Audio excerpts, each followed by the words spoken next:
Chris, we all good? Yep. All right. Good evening, everybody. Time being 7 o'clock, I call to order the Franklin School Committee meeting.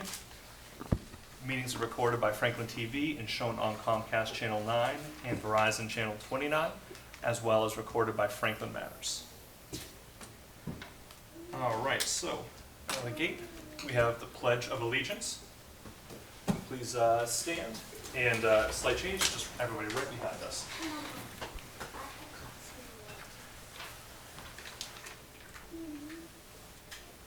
I pledge allegiance to the flag of the United States of America and to the republic for which it stands, one nation, under God, indivisible, with liberty and justice for all.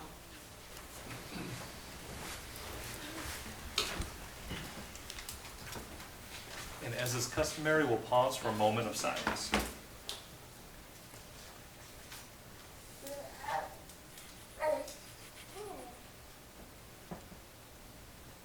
Thank you very much.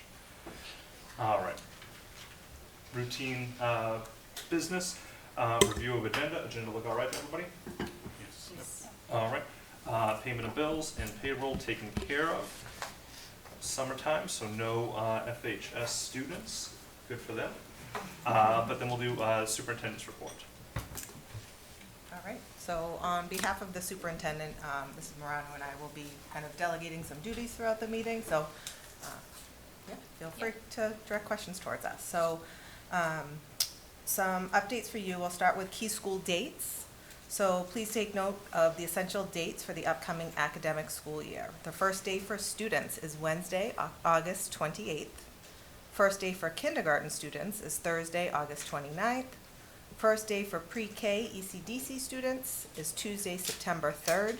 And just a reminder that there's no school on Friday, August 30th for students and staff. As far as our staffing update, as we gear up for the new year, we're excited to welcome our new teachers during the upcoming new teacher orientation scheduled next week for August 20th, 21st, and 22nd. Then we look forward to the first day of school for staff members on August 28th, followed by a full professional development day on August 29th. Our HR director, Ken Storlarzi, has prepared an August staffing update.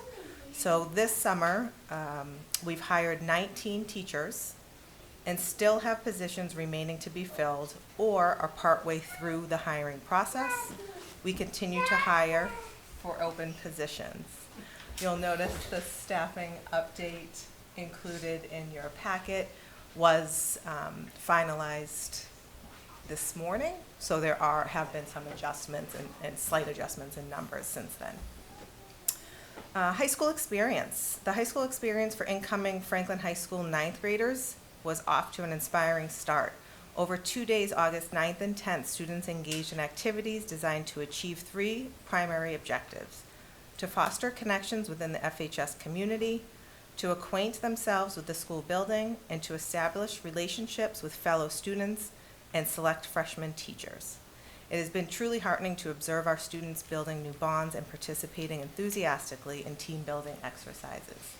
The class of 2027 is forming an exceptional community from the merging of 3 middle schools. A heartfelt thanks to co-directors Mrs. Kristen Smith, Shannon Pacillo, and Miriam Connolly, as well as the entire high school experience staff and student leaders for their dedication to crafting a meaningful experience for our students. And Ms. Morano, myself, Mr. Jagier, and the whole entire high school administrative team were so honored to be able to meet with the students and welcome them on their second day. I think we all joined, left our admin retreat for a little bit to see the kiddos in action, and it's really quite inspiring to see them all together in the auditorium, or the gymnasium, I should say. An update on summer work. So due to some budget reductions, funding for summer curriculum work was decreased. However, that said, the teachers that were able to come together did some really great work and collaborated to continue to move some level-based curriculum forward. So at the elementary level, we had math specialists who worked to further develop guides for teachers to implement the new report card. And literacy specialists started the work on the ELA portion of the elementary report card by outlining categories and standards to bring to teachers for input this fall. So you'll see that come before you later in the school year. At the middle level, teachers continue to work with the genocide education materials for ELA and social studies. They created landing pages to serve as a unified resource for teachers. And this curriculum work was funded through a grant opportunity that Dr. Frazier was able to secure. And then at the high school level, our science teachers were able to come together and work on further curriculum development for applied science and engineering courses. All right, the administrative retreat. Our annual FPS leadership retreat took place August 1st, 2nd, and 3rd. During this 3-day event, the leadership team engaged in team building activities to strengthen relationships and welcome our newest administrators. We met at Dean College for the first 2 days to build upon the progress made during our June pre-treat, focusing on setting our foundation for the 24-25 school year. We met in groups to collaborate on our leadership structures and functions, to build our professional learning plan for the school year, and to update handbook policies. Teams also drafted their level-based school improvement plans. On the 3rd day of our retreat, we welcomed Dr. Katie Novak back to deepen our understanding of updated UDL guidelines. We look forward to sharing the updated handbooks and improvement plans in future meetings with you all, and to apply what we've learned with the teachers and staff throughout the year. And lastly is a school reorg update. You all have a document in front of you that provides a reorganization update on some of the progress that has been made over the last month. Colin is here with us this evening, who I'd invite up to share some details in the following areas: administrative teams and structures, staff assignments, families, and operations. So Colin will take a few minutes to share some updates, and then we'll open up to questions. I'm going to just highlight some of the information from the status document update. Keep in mind the district is working hard to get the 2024-2025 school year off the ground, and a lot of information is going out about the upcoming school year. In efforts not to overload the community with information and to ensure that the most up-to-date information is given, a lot of the reorganization work will be communicated very shortly after we get this year off the ground. Updates regarding reorganization will be posted on the website. It was updated yesterday, and as new information becomes available, it will be posted there. Some of the work that has occurred this month has been mapping out the different stages of the project, moving from the fall, winter, and beyond. At the administrative retreat, meeting cycles were developed and soon will be finalized. The preliminary school boundary line was shared with administrators, which had also previously been shared with the subcommittee a few months ago. More will be coming soon on the boundary line. As new student registrations continue to come in, we will rerun the data with the most up-to-date student information so that we have a good recommendation to bring to school committee for consideration. Once that's established, we will be able to share the student placements with the community and work with the FEA and staff to finalize staff placements. Principals are currently developing their entry plans and events to maximize community engagement. They're also going to be developing school-level committees to help build culture within their new school communities. Once this year begins, the traffic engineering team, who had previously met in June, will continue their assessing of any district needs across the town. They will make a proposal to the reorganization team on their findings. And finally, we will also schedule a meeting with facilities to identify capital projects and moving plans and create a long-term timeline to keep everything on schedule. After this year gets started, we'll have a lot more to update you on. So with that, I know Mr. Jaguar says that he looks forward to a productive continuation of August and thanks the community and school committee for your continued support. So with that, I'll open it up to questions. Wonderful. All right, thank you all so much. We'll start. Does anybody have any questions, comments right now? First, what is school boundary line traffic plan, any expected dates or anything like that? Or? I think once the school year gets started, the traffic team will begin looking at the new bus routes that have been developed, and the boundary line is still, we don't want to mix this upcoming year with the following year at this point, so it will be shared very, very soon now, or information about it. That's all. Thank you. I have nothing. Thanks for working so hard all summer, though. I know you guys are working hard. I see you at the school. I drop my daughter off there for lifelong learning or whatnot, and you're always around. So, thank you. So for the capital projects, are we going to be able to bond some of those out, potentially with the town? I know that they have things coming up this fall. I don't know if we'd be able to have that in place ahead of time so they could be part of that discussion. So I think that certainly can be a discussion that we have with the town. I know some of the renovation on Ren Jeff is already in the works. So I don't know, like, how that can maybe be amended in some ways if needed, or if that is just gonna move forward as the project, was in place. But we are also, as a school, really looking to, go to the capital committee with, requests for reorg support rather than kind of curriculum and things of that nature to really prioritize that as well. So, but as far as the bonds go, we'll have to kind of get back to you on that, see. Okay. Yeah. Thank you. I think just, in connection with the new website and getting information out to folks, especially as, I know so many people are looking for those updates related to redistricting. Do you anticipate, kind of utilizing the mobile app to, start to really push out information as we head into the fall? That's a great question, yes. We're eager to kind of get information out about the website and the link to the mobile app, and Yeah. yes, that will be our primary mode of communication as well as updates at our regular meetings. Awesome. Cool. All right, wonderful. Yeah, again, thank you both very much. Just had two questions related to the superintendent's report. One, Dr. Rogers, when you talked about the reduction in the summer work, just because of the funding issues and such, kind of what type of an impact is that going to have for the kiddos, for kind of parents, for the community at whole? Yeah. Big picture.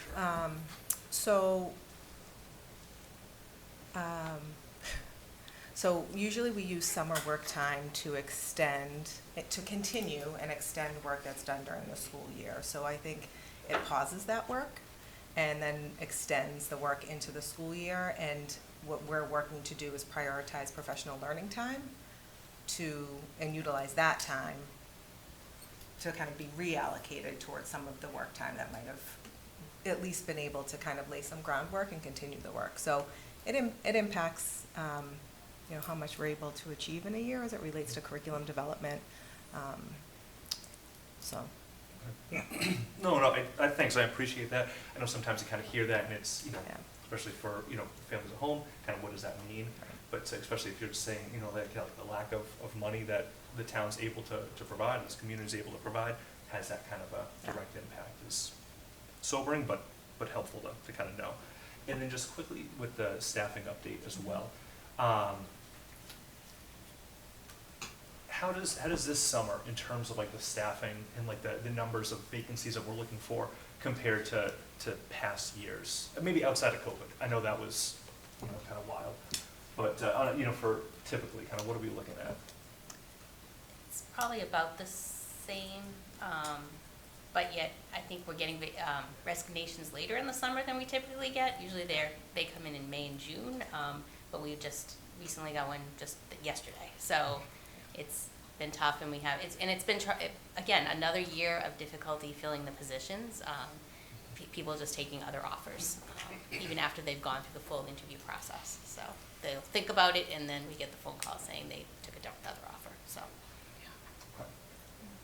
And on that note too, I know at our last meeting, there was a question about like exit interviews. Mm-hmm. So for some of the like those resignations that we're kind of receiving, has there been like a message or like a theme What the across common board? theme is? Yeah. The common theme is the instability of the budget. And then also, people are making, different life choices. They rather, take a job for more money that's closer to home. So, the commute, that's a big piece of it too. Many are leaving to be closer to home or because the pay is higher in other districts. So. Okay. Not too surprising, unfortunately. not kinda, for surprising. those who pay attention, Yep.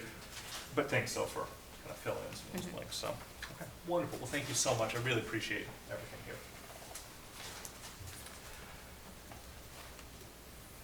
All right, so now we'll move on to guest presentations, starting with summer learning update. Yes, I am happy to introduce, the Office of Student Services and Lifelong Learning have been busy all summer. We don't stop in the summer. We have lots of summer programming going on. So I'm happy to introduce Andrew Duquette and Jen Gravlin, both are the Assistant Directors of Special Education. Jen is at the secondary level and Andrew's at the elementary level. And Ms. Patty Gay, who is the Director of Lifelong Learning, to talk about summer programming. And it's on, it's warming up. It's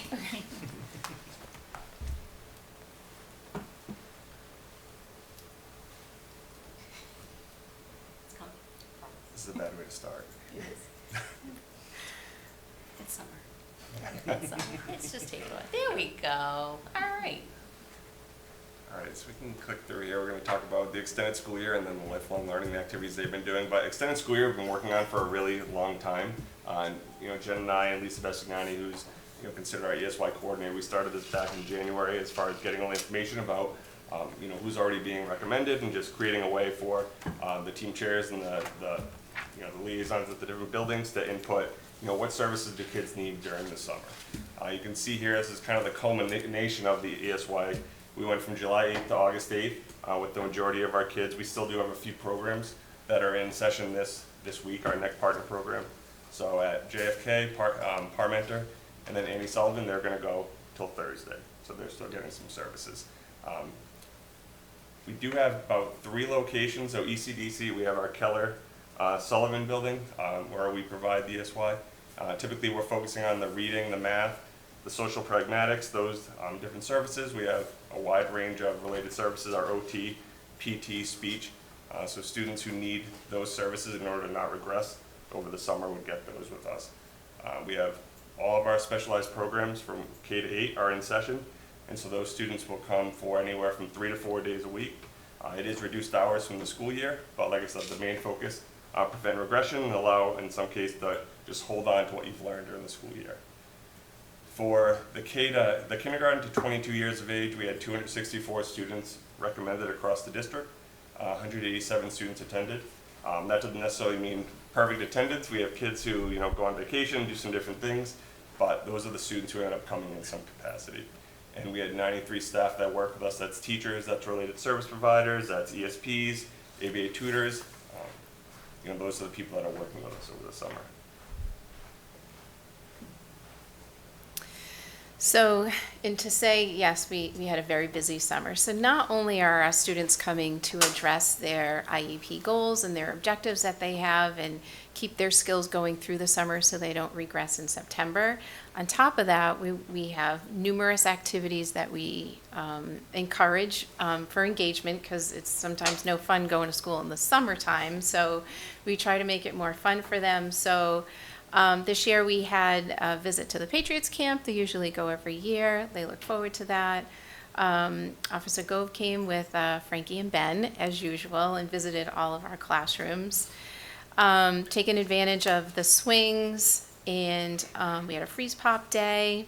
The Olympics were this summer, so there was a lot of themes going on in the classroom of the Olympics. So there was a lot of handmade Olympic medals out there, which was really cute to see. Various community trips, cooking at the high school level. We had some planting going on, and one of our teachers had a splash pad and brought that into, and it was a pretty hot summer, so they loved that. And one of the pictures here that sticks out for me is this community van. And this was a big deal for us this summer because our staff was able to use this van and take our students out into the community who have community jobs in our 12+ program. So it was great for us to engage in the community all summer long and keep those jobs going that they have during the school year. So that was great for us this summer.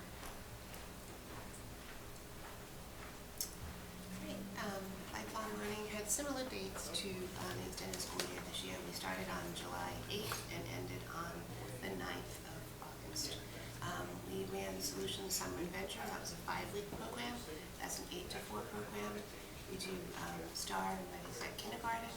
That was a 4-week program, half day. Summer STEAM, which we incorporated art into our STEM program this summer and made it a STEAM program. We ran summer music as well as private music lessons. The high school experience, which was referred to earlier. Some college prep courses that are writing your college essay, and also the Common App Boot Camp. We did some community learning activities for adults. We did basketball, we did badminton, and we did a kids cooking camp as well. And we had 1,271 students participating in the programs. So what you'll see, the pictures that we have up today, the very top is Jamie Barrett did a Guitar Star 2-week camp for those with some experience or no experience. They all had a great time. In the bottom corner is the American Girl Doll Club. They also took into consideration that it was an Olympic year and made some nice decorations for their dolls and themselves. And at the bottom we have the high school experience, which happened the August 3rd and 4th. And that is the 18 picture there, greeting the students. And Ben and Frankie's visits are always highlighted. So I do have a picture of Ben. Again, the American Girl Doll Tea Party, which is just too cute. The second picture is from the Out of This World Space Camp. Ben, we have Solutions Summer Adventure does a water slide Wednesday, so that is them on the water slide. We had a little tricky summer this summer. It was so hot, and we had a few rainy Wednesdays, but we improvised. The bottom picture is from our STEAM program. That is the Number Ninjas, and as well as the they're doing some strategizing and building, and they did some really cool projects over the summer. Next we have a picture from our summer music camp, and then we had the Thunder Skulls who participated in the Rock Band Junior 2-week camp at for Start as well. So they, it's kind of hard to see from far away, but they had a great time. They got into character. They did their poses. They did their T-shirts. They plastered concert posters everywhere. It was really fun. So overall, we had a very busy but very fun summer. Questions? All right, thank you very much. Let's start down this way here. Yeah, thanks so much for coming in. For the extended school year, you know, it seems like a fantastic program for the kids. I just have one question. I saw the kind of difference between kids recommended and kids that participate. Do you have a sense of, you know, why some students or families choose not to participate in the program, whether it's related to, you know, childcare or transportation or anything like that? Just out of curiosity. It's hard to say why all students don't attend. I think during the summer we have parents who say, my child is going to stay home for these weeks because they've gone to school all year. They're going to stay home. If they're at the high school, it could be they're going to get a job or they're going to go to camp. I think there's a lot of reasons like that. We do make arrangements for kids who don't have transportation, so that's never a reason why they can't go. So I wouldn't say that keeps them out, but I think a lot of time it's family choice. You know, it's the summer for them too, and I think they want to get away from the getting up early and coming in and, and worrying about all those things. Absolutely. That's great to know that there's transportation available for those that need it. On the lifelong learning side, I have been that parent at 8 a.m. signing up for camps as soon as they open. Two of mine that just left were in gardening camp the other week, and we have a plethora of still living things on my counter, which is like, yeah, I know. There's grass. I mean, it's good. It just continues on. It's incredible. But they love your camps and have been coming for several years now. I know that the demand is so great for summer programs, you know, through Lifelong Learning and other summer camps. Do you feel that you're able to meet the demand for student programming in town in the summer? Are there things that would help you meet the demand for programming? I think the American Girl doll kind of threw us off guard a little bit this year. In approximately 30 seconds, it was yeah. Wow. It sure was. I missed that one. Luckily, we had Lauren Green who agreed to do a third week, so that alleviated the students that we had on the wait list, so that was good. The most classes that we had are with that week of July 8th. We also rely on teachers and what they want to teach and when they want to teach it, and that first week is always popular. But I think overall, we were able to accommodate students and put them in programs that they were really happy with. That's awesome. Yeah. Well, we'll be back again next summer, that's for sure. So thank you very much to all of you. Welcome. Aaron covered mine. Thanks. I think you know that how critical your program is going to be for us this year. My daughter's in orchestra, so we're trying to figure that out.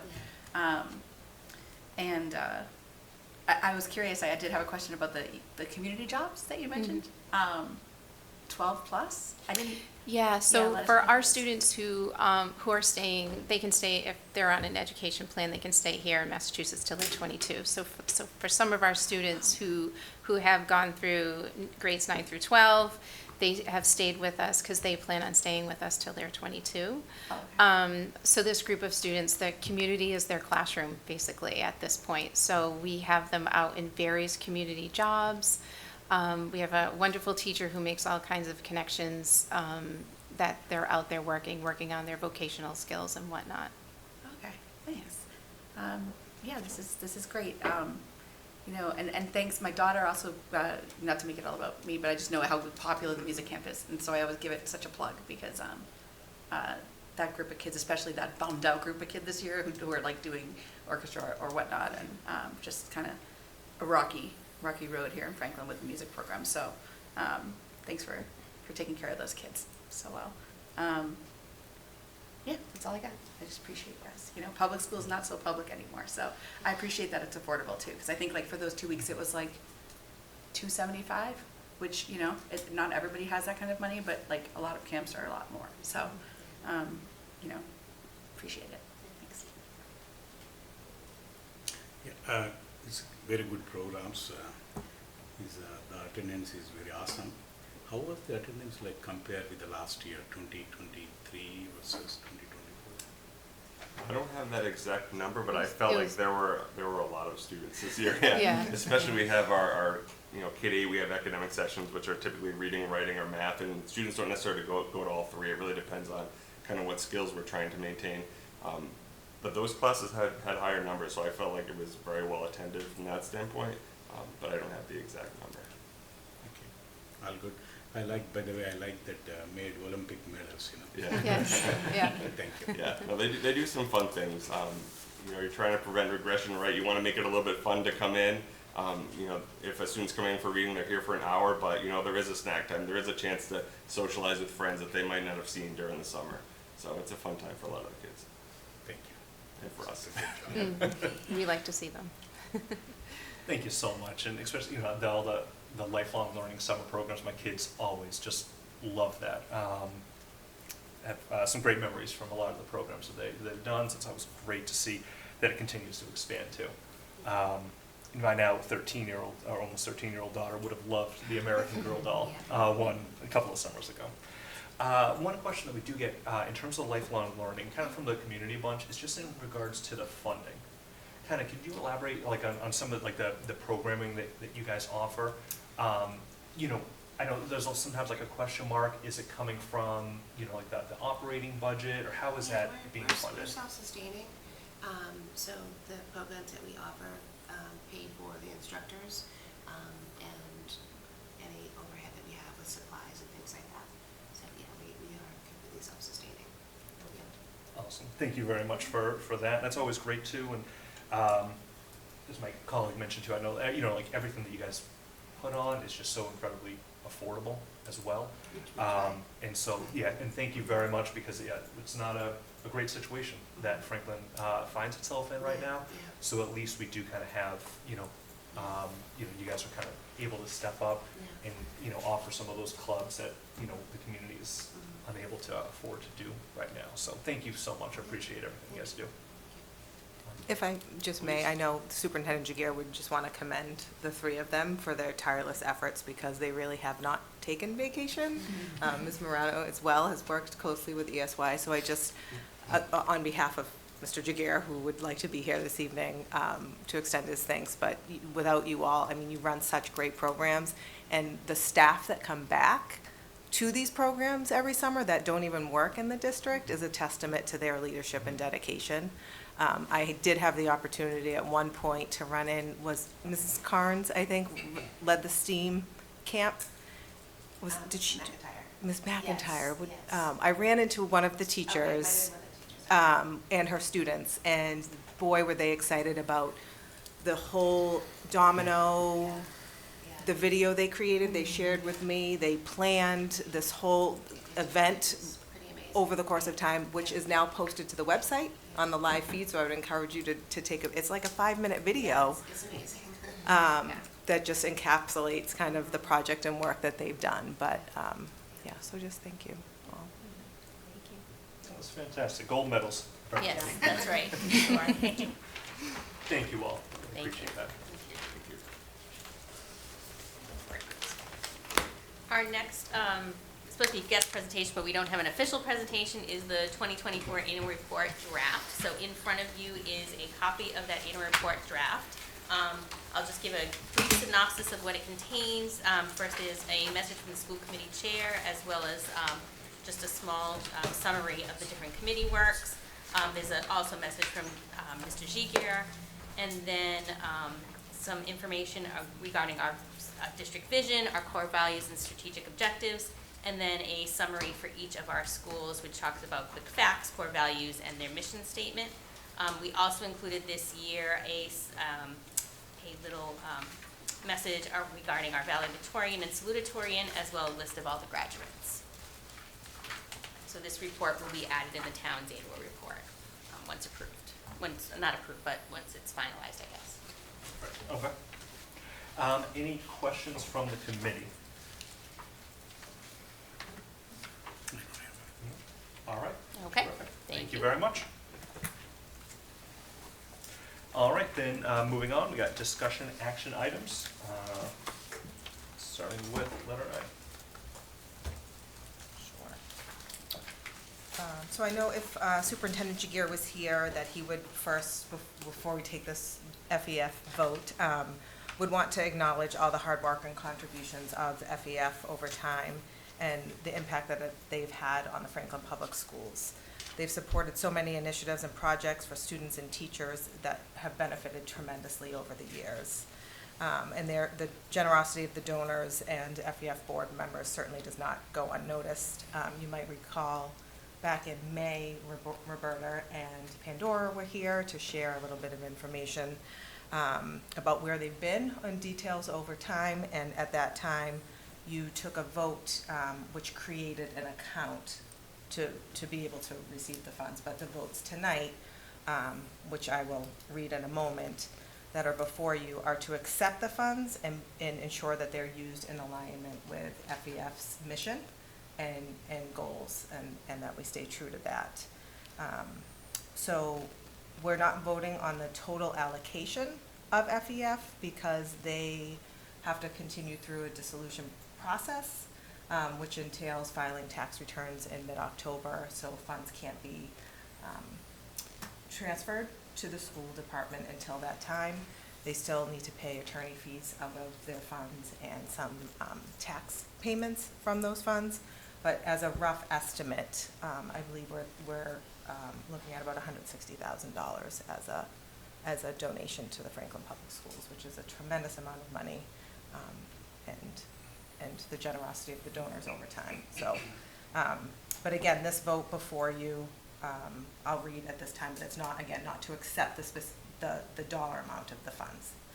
So, I recommend that the Franklin Public Schools, a department of the town of Franklin, Massachusetts, hereby agrees, subject to the authorization of the Supreme Judicial Court, pursuant to the provisions of Section 11A-D of Chapter 180 of the Massachusetts General Laws, as amended, to accept the funds, assets, and property of the Franklin Education Foundation Incorporated, quote, the foundation, to be used for the purposes of supporting and benefiting the Franklin Public Schools that are under the direction of the Franklin School Committee, including, without limitation, the promotion of the development of innovative curriculum and to support key system-wide activities such as enrichment experiences through programs, equipment, and services that enhance the quality of public education in the Franklin Public Schools, and to expend or use said funds, assets, and the property solely in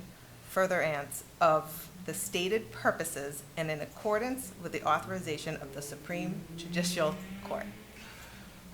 Right, a mouthful, but is there a motion as discussed? So moved. All right, is there a second? Second. All right. So now entertain any discussions or kind of questions. I have nothing. I just want to thank, I see Roberta, I can't quite see everybody online, but she's online. And I think I saw Kit in the back as well, who was a big part of the Franklin Education Foundation. So I just want to just reiterate that this is tremendous, and that it's going to be just very helpful, as it's a really under-resourced district this year. So it's sad to see it not be continuing, but the work that's been done is tremendous and amazing, and people involved have been amazing. So thank you to all of you. Yeah, I know. I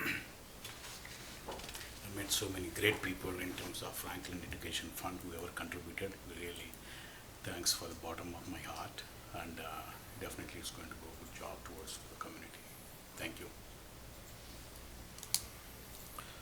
So I have two questions actually. So one of them is this able to be structured out as essentially as an endowment where it is a more sustainable kind of long-term investment vehicle that then people are able to draw from in support of, different priorities? Obviously, with a focus on the innovation that really has kind of, I think, been the backbone of this organization in a much longer period of time. Are we able to do something like that? So that's what we were discussing the last time we met, is how to set up a vehicle through, it can't, because it's an, it's gonna be in a revolving account, but we can't name it Franklin Education Foundation because they're dissolving as a 301c3, that's what I was looking for. But we're looking to see if there's other mechanisms by which we can allow opportunities to kind of continue kind of a similar effort within the mission of what FEF was grounded in, but do it through the Franklin Public Schools. So, Okay. And in that same vein, if we were to do something like that, where it is a more sustainable, kind of a long-term vehicle, is there a mechanism that we have where additional individuals could contribute to that same exact fund, basically in furtherance of that mission? That's what we are exploring. Okay, Yep. thank you. All right, thank you. And so just to kind of be clear, so yeah, right now, it's not that we're accepting the 160K because there's a lot of fees to kind of be worked out right now. So that money kind of will be coming. But then, as it is, when it kind of does go into that revolving account, kind of along the same lines my colleague was mentioning too, is this that, when we're looking for certain expenditures, is that going to be coming before us, before the committee, or just kind of be broadcasted out? Basically, is there going to be a way in which folks are able to kind of know, all right, that money that came from this revolving account, here's exactly how it's going to be spent? That was our goal and hope is again, and why the wording in here is pretty specific around the mission of FEF, was to stay true to, for example, this past school year, a few teachers needed to expand some of the robotic Lego kits at our elementary schools. And I was able to connect the teachers because it used to go through a grant application process, and that's kind of evolved over time.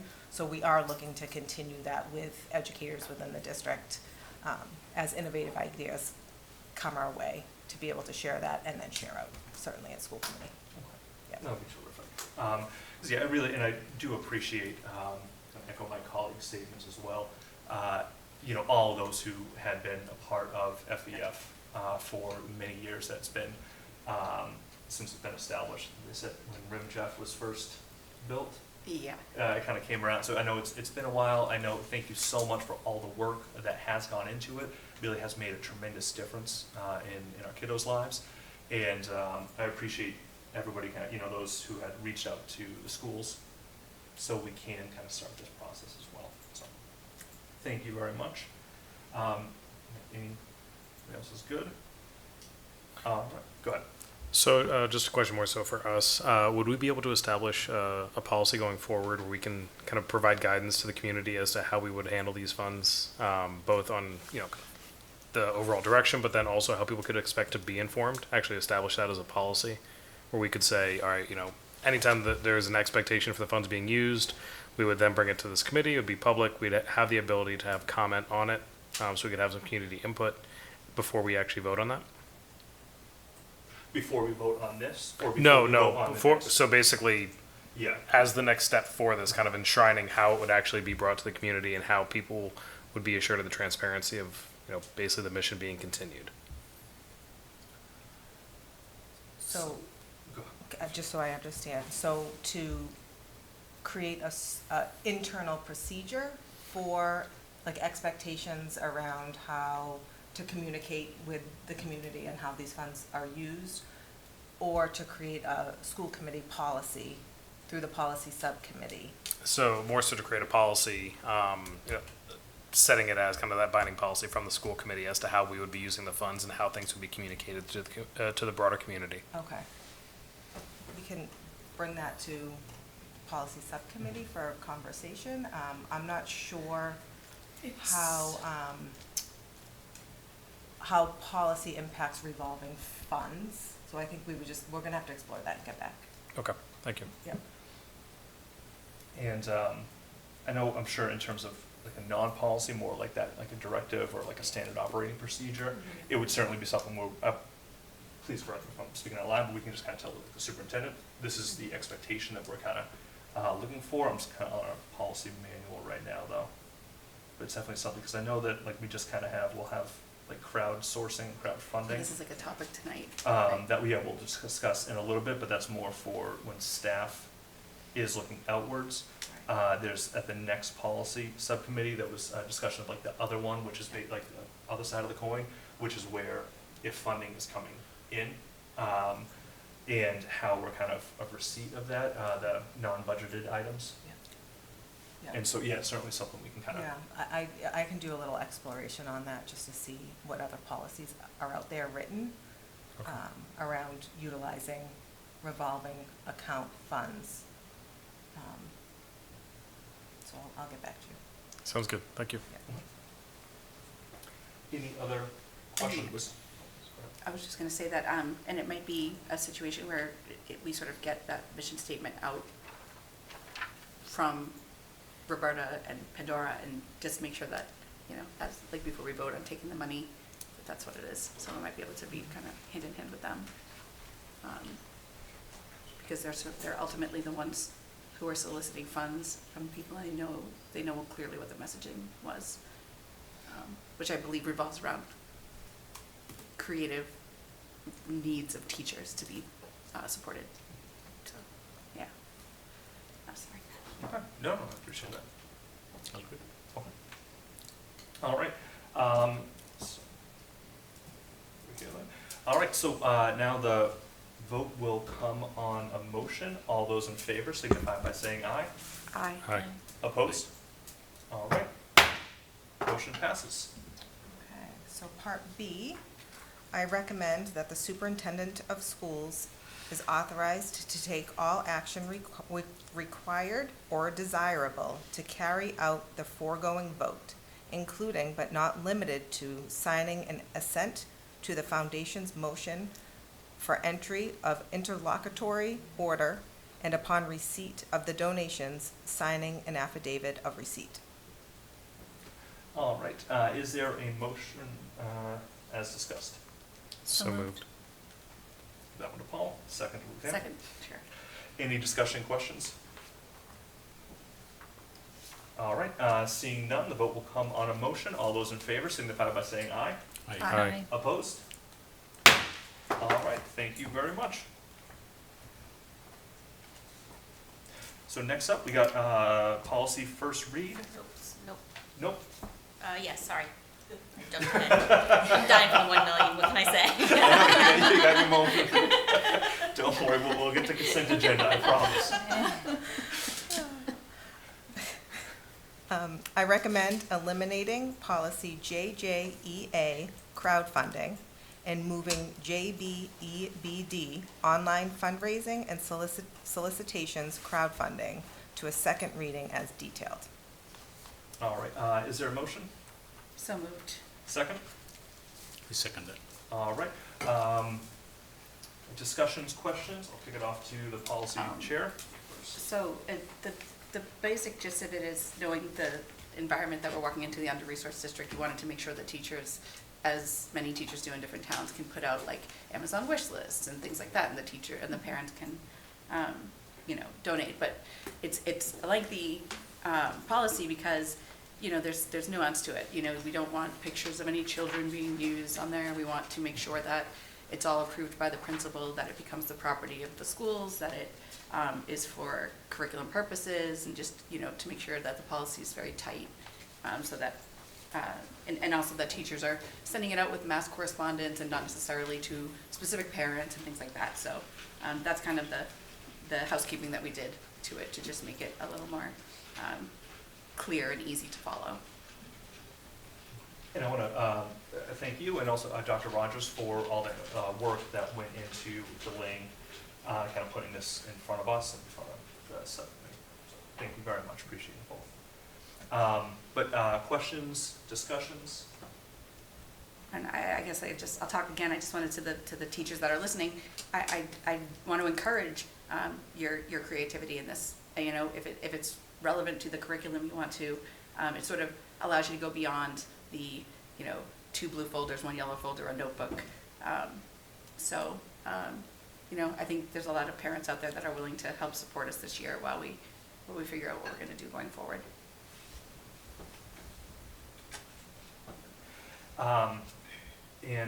Also too, so this is like the first read. This is just more for the community at large. But I know there was a big rush. Yeah, that's true. I Properly to pulled this kinda- together early. But I appreciate that. I think the policy subcommittee originally didn't have a scheduled meeting. I know the two of you kind of came together to put this on the docket in front of us because the way that it kind of works is that all of our policies, big changes like this require really 2 meetings. A first read where we all put eyes on it, the community has an opportunity to put eyes on it, and then at our next meeting in a couple of weeks, then it'll have the second reading, at which point then it actually kind of becomes part of the policy. And so, by doing this, by doing the work that both of you really kind of kickstarted so quickly, theoretically we're able to do this before the start of the school year. So I really greatly appreciate that. And hopefully this really kind of has, really kind of fills some gaps that we're seeing because of the financial issues that we're in, because of the failed override that happened in June. Every little bit counts, and so I really appreciate all of the work that went into this.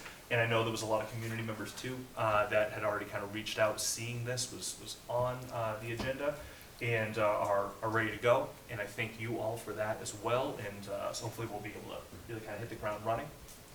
And one question I had with this as well, when it comes to, we got the nice new website, will we be able to have, will teachers be able to kind of say, I'm running this, Amazon wish list, I'm running this campaign, and can we post that on our website somewhere, so that way, it doesn't have to be just, my kid's teacher that us in the classroom are kind of hearing about, but everybody out in the community might have an opportunity to say, you know what, I want to go, I want to make a donation, let me kind of take a look, and we see, there's 25 Amazon wish lists from these Franklin educators, and let me just kind of pick and choose a couple of them.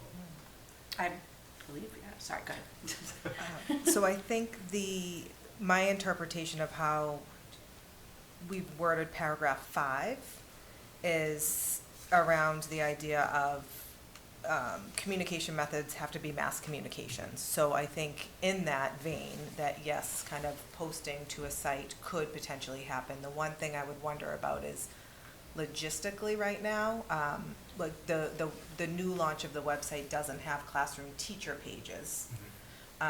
So I would wonder about, 400 teachers potentially creating a wish list of sorts through, say Amazon or something to that nature, and how to equitably get kind of the message out through the district website. So I think that would be something we'd have to explore a little bit further. When we discussed this, I think we were thinking about welcome back newsletters. Is there a way a school maybe could promote a little bit more efficiently and equitably? I think might be a question we could explore further. Yeah, that would be great. Or if there's a way to, even just one page of donations that Sure. kind of gets, sent up to central office and say, this is what I'm running. Yep.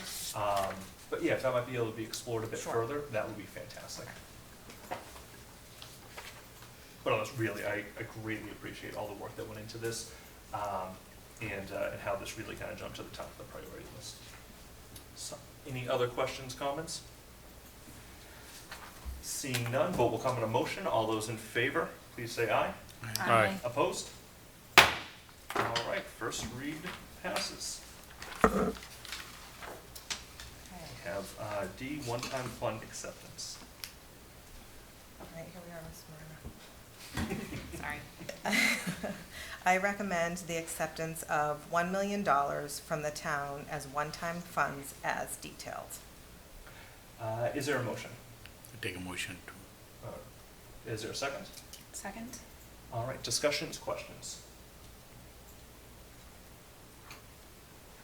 I guess my only discussion to be clear to the parents watching and people in the town that, this is a one-time fund. It came from reserves that the town has for sort of emergency kind of, rainy day, I don't know what they call it, slush.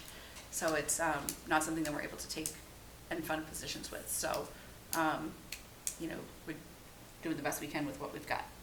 So, appreciate it. It's helpful for sure. So I just know it's not really solving the problem. I just want to be clear with everybody that it's not like, oh, wow, we found the money, because we hear that sometimes in Franklin. So. All right. Thank you very much. Then now the vote will come on a motion. All those in favor signify by saying aye. Aye. Opposed? All right, motion carries. Thank you. Discussion only items? None. Information matters. Subcommittee reports. We'll start with policy. We did tonight what we've been up to, and we'll be looking into what Paul said, put that on to think about. And we're working on something possibly with cell phones too. I'm starting to jump around a little bit with policy because I think there's an urgency this year to get to things that are going to enable the schools to function. So we might jump around a bit and not do, just the kind of boring, wonky stuff necessarily. Sorry, Dave. It's such a boring groundwork that you just ripped up to shreds. No worries. All right. Let's see. I know budget. I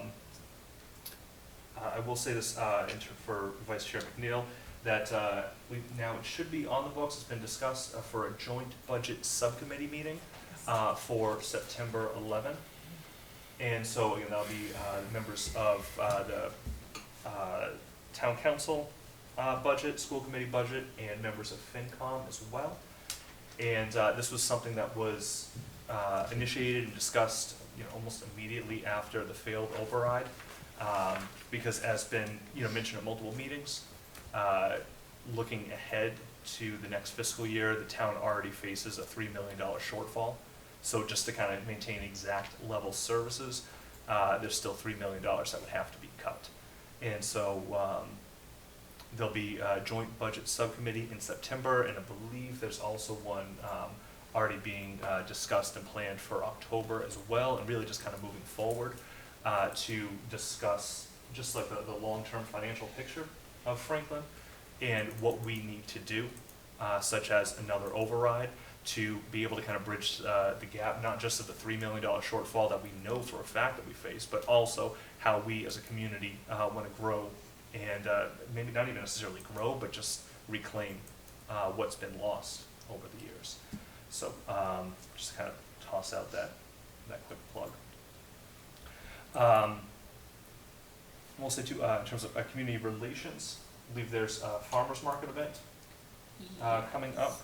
The 23rd? I believe it's the 23rd. The 23rd, yes, 23rd. from 2 to 6. School committee will have a booth. Okay, terrific. So a joint PCC over the summer wouldn't have met, and I know a few others of our liaisons and task force have not met Correct. over the summer. Okay. All right. Are you ready? I am. All right, now's your turn. All right. Consent agenda. I recommend approval of the minutes from your June 27th, 2024 special meeting and July 9th, 2024 regular meeting as detailed. I recommend acceptance of a check for $94.17 from Shutterfly for in-house enrichment for Remington Middle School as detailed. I recommend acceptance of the donation of school supplies valued at $1,000 from the Kids in Need Foundation for Parmenter Elementary School as detailed. All right, is there a motion to approve the consent agenda as detailed? So moved. Is there a second? Second? Discussion, questions? All right, seeing none, the vote will come on a motion. All those in favor signify by saying aye. Right. Aye. Aye. Opposed? Motion carries. All right, moving on to good of the order. Start down here. Mm. It's just an opportunity for any.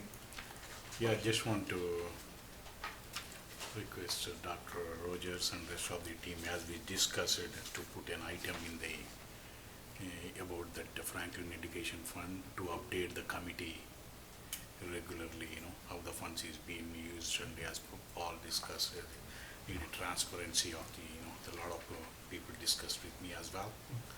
So I just want to remind that. Perfect, thank you.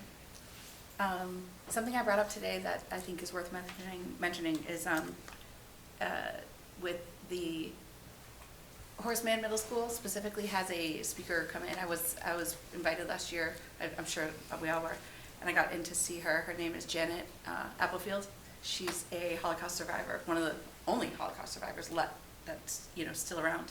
And she told her story, and she has a book that's written, from her personal narrative of her life, and it's really cool. So I called Tina to see if we could talk to Tim Frazier about maybe adding that in to the curriculum, because it would just be pretty cool to get to meet the author and a real life experience, and something a little unique to Franklin. So I know Rob Baca is the pioneer of the relationship, I think, with Janet Applefield. He loves having her in, and she definitely loves him, like give him a big hug and everything last year, like they're family. So thanks. Can I for being provide open an to that. update? Yeah. Okay. So last year, when she came in to talk to 8th graders, through grant funding, Dr. Frazier was able to have her or provide professional development for teachers and purchase her books Oh, to be used as one of, it's not necessarily a core book that every child is required to read, but as one of the options for students to have. So there are yeah. her books across all 3 of the middle schools Awesome. already part. It would be cool if we could invite the other, I don't know, what sort of speaking contracts look like with Miss Applefield, but if we could get the other middle schools in.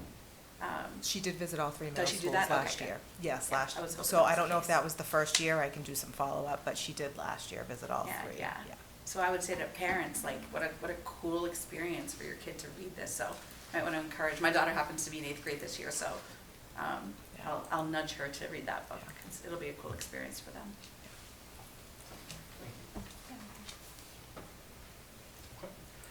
I do have one thing, and actually it's more kind of for the community, for those watching online or at home.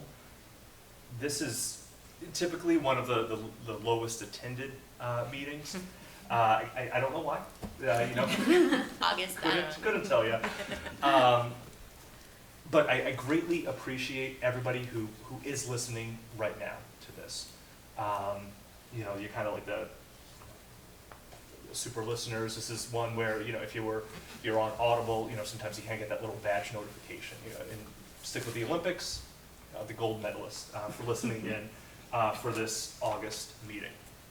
But that does kind of come with maybe some responsibilities, if I may, which is just because, right now, the next year is going to be so impactful for Franklin for years to come, both in terms of all the reorganization that this district is going through, but also the financial crisis that we're in right now. Because again, it can't kind of be understated that right out of the gate, the town is $3 million in the hole, and that's after substantial cuts, not just this year, but year over year over year. Cuts that were made, in maybe in the name of efficiency, but that at the end of the day that we're seeing as we're contrasting, many other communities are expanding. And as we kind of heard, at the top of the hour, where a lot of the exit interviews that we're having from staff resignations, it's end of the day, there's other communities that just pay more than what Franklin Public Schools is paying, and you can't throw any shade to any of those teachers or staff members that are leaving. It's unfortunate that we're kind of in this situation that we're in. But so to the community that's listening, thank you so much, but please both continue to listen. If you're listening now, I'm sure you're going to be listening when the school year begins as well. But please, share the information that you're hearing, from here, direct from the source, not, necessarily, some stuff that kind of goes online. But please, share the information that you're hearing here with your friends. Pass on the messages, engage in conversations with your neighbors. What will happen over the next school year, over the next calendar year, really is going to be, it's going to impact our kiddos for years and years. And so for those listening now, thank you so much, but please continue to, take that flame, run with it, and talk to everybody else that you know about the situation we're in and about opportunities that might be on the horizon. It's only, the lot of us, we do have an opportunity to kind of to speak every couple of weeks over here, and we try to get that message out, both here, online and in person as well, but there's only so much that we can do. It's going to be up to the community to really kind of shape the direction and the future of Franklin. And so I encourage all of you to do everything you can to help make this community the greatest that it can be for our children. So that's it. I'm going to get off my soapbox. Thank you all very much for listening in right now. Citizens' comments. Are there any citizens in the audience, in person or online, who would like to make a comment on an item not on tonight's agenda and falls within the committee's purview?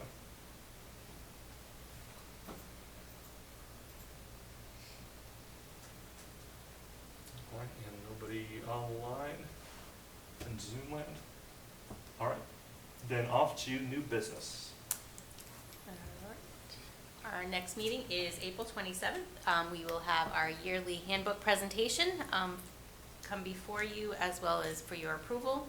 We'll have some back-to-school updates as well as a hiring update.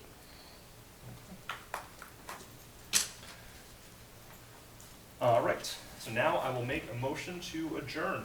Oh, can I add a plug Oh. here? I forgot. You mentioned it, but the Joint Budget Subcommittee is meeting on September 11th. So to those of you who are emailing like, are we going to do another override? What are we going to do? What are we going to do? This is the committee that will be tasked to decide whether or not to bring that forward again for the town council to vote. So if you do believe that we need it and that you want to encourage the town, that's the meeting to attend, that September 11th meeting. So I just wanted to make sure everybody was clear. Thanks. Thank you. All right, is there a motion to adjourn? So moved. All right, is there a second? Second. Discussions, questions? No. All right, all those in favor, please say aye. Aye. Opposed? All right. Great rest of your summer, everybody. There are, it's very